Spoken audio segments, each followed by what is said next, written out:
What happened? I'm listening to a podcast on my phone. When he hears an ad about a direct flight to a resort in the Galapagos Islands. What? Again, Ryan? So beautiful. So beautiful. Anyway, we're just getting ready to fly home, and what do we hear? Let me guess. A radio commercial. For a car dealership. Tell him what we did. Here's what we did. We bought a car and decided to drive home. You can't drive home from the Galapagos Islands. Oh, did we feel foolish when we found that out? I really thought it would float. Radio goes where we go. A message from the Illinois Broadcasters Association and this station. They brought you this message. From the newsroom of Regional Radio and DeWittDailyNews.com, I'm Ben Hubbard with this expanded morning newscast.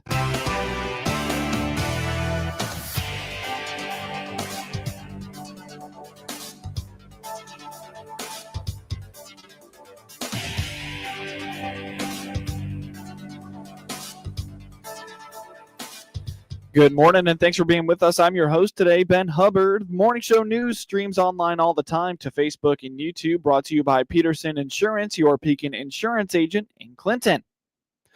Local leaders are reacting to Tuesday's announcement that Meta, the parent company of Facebook, will be purchasing power from Constellation and the Clinton Power Station. The announcement also came with news that the power plant will remain open for 20 more years. The announcement greatly impacts Clinton schools, and Superintendent Drew Goebel says this is great news for the school district, but also the community.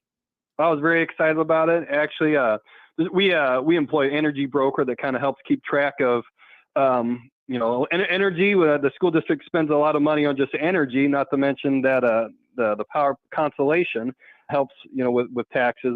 Their major source of revenue for the school. So he reached out to me as early as 7 o'clock in the morning and said, "Hey, have you seen this?" And so him and I, we were kind of communicating very, very early on. I was aware of it.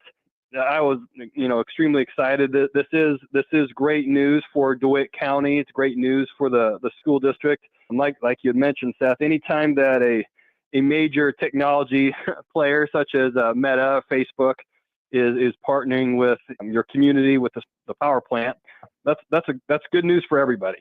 While the exact dollar figures for Clinton schools are not known at this time, Goebel indicates it will eventually be a great financial benefit for the schools. He explains there is an existing agreement for the EAV of the plant that will expire in a few years. The agreement with Meta Platform was a complete surprise. While knowing that Constellation has partnered with Meta Platforms, that is a huge benefit to everybody. How that will benefit in terms of taxes, the county and the school district, we don't know, because we are still under that previous agreement that has not expired. And until we have a new assessed value, we won't know the financial impact that this new development is going to have. Goebel credits Constellation and the Clinton Power Plant for its long-running support of the community and the huge impacts it has across DeWitt County that will continue for many years to come. Oh, absolutely. Without the power plant, Clinton School District, just the town of Clinton would not be. It would be drastically. This is an understatement. It'd be drastically different. We are very fortunate to have a nuclear power plant in our backyard. It is. I know several years ago there was discussions that it might close, and then that was a huge thing, because in the school district without it, literally could not function. Now the state did change its funding formula several years ago from general state aid to evidence-based funding. So if something catastrophic like that would happen, it is a little bit different. And the way that the state funds school districts did adjust to account for things, because not everybody has something like a power plant. Now other towns have different sources of revenue, but if the power plant would close, that would be devastating. So we are very appreciative that it does exist. It benefits our kids. I look around our school district at what we have, and it's largely can be contributed to the fact that we have. It's a no-brainer. We have a nuclear power plant, and that helps fund everything. Reports from Tuesday indicate that beginning in June of 2027, Meta will buy roughly 1.1 gigawatts of energy from Constellation's Clinton Clean Energy Center, which is the entire output from the site's one nuclear reactor. The company said the long-term agreement will support the continuing operation of the plant as well as its relicensing. The deal will also expand Clinton's output by 30 megawatts. The plant will not power Meta's data centers directly. Instead, it will continue to provide power to the regional grid while contributing to the tech giant's goal of 100% clean energy. Farming can be a tough industry to get into if you don't already have the land, but there's a new program from the University of Illinois Extension that can help. Reagan Tibbs, commercial ag educator for the extension servicing Logan, Menard, and Sangamon counties, explains that the Farm Family Business Program is intended to give new and young farmers tips to get their foot into the agriculture industry. Registration closes on Friday, June 6th, just before the program begins on the 10th.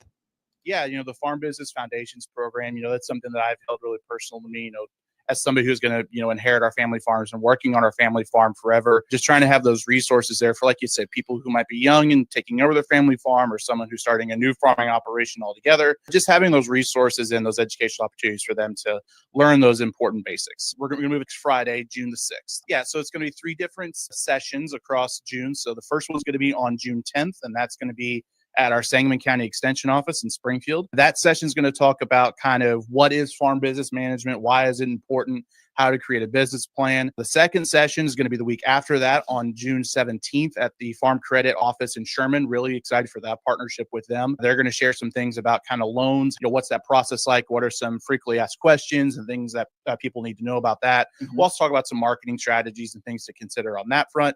And then the last session will be on June 24th at the Sangamon County Farm Bureau office in Springfield. And that's going to focus on succession planning. So what are those conversations you need to have? What are the things you need to have in order to have a successful succession plan?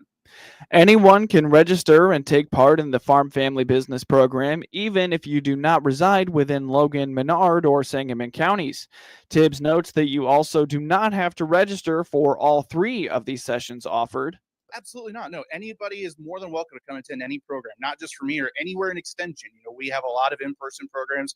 We also have a lot of online programs and asynchronous programs as well. So absolutely not. You do not have to be part of Logan, Menard, or Sangamon counties to attend. Anybody from any part of the state can come down and participate. Absolutely. That's right. Yeah, they can, registrants can, pick just 1 session or 2 sessions or come to all 3. It doesn't matter because, I recognize that some people may only want to hear about the succession planning topic, or they may or really only be interested in one of those sessions. We don't want to do that. We want to make sure that anybody can come and access whichever ones they want. So absolutely, they can register for as many as they'd like. Tibbs has collaborated with speakers who will be coming to the sessions to build the curriculum from the ground up for the new program. He is trying to tailor the program to the real needs that he has heard from local producers.